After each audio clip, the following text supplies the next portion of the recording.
मी PI कुंदनगावडे, वैराग police Thane प्रभारी अधिकारी.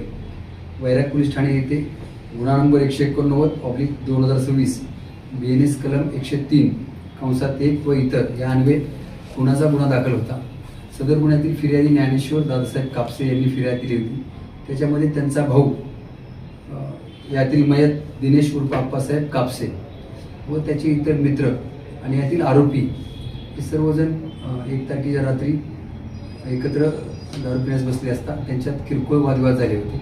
वादविवादानंतर यातील आरोपी जो आहे त्या मैताला घरी सोडवतो असं म्हणून त्यांनी गौसनी हायस्कूलच्या ग्राउंडवरती घेऊन गेला होता आणि त्या दरम्यान त्यांच्यात पुन्हा किरकोळ कारणावरून वादावादी होऊन त्या आरोपीने यातील मयत यास डोक्यात दगड घालून त्याचा जागेवर खून करून आरोपी घटनास्थळावर पळून गेला होता.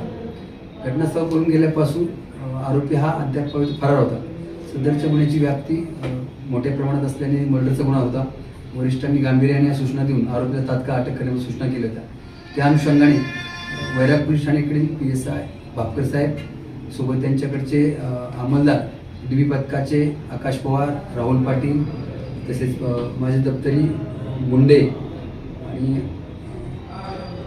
जाधवर बिजर असे सर्वांनी काल रात्रीपासून गुन्हा दाखल झाल्यापासून जवळपास 16-17 तास कंटिन्यू आरोपी शोध मोहीम राबवली होती आणि आज आम्हाला तो आरोपी यातील जो आहे तो मिळून आलेला आहे.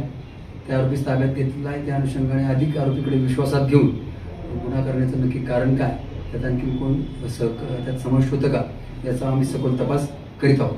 धन्यवाद. गुन्हेगारी पार्श्वभूमी वगैरे आहे का आरोपीची काय?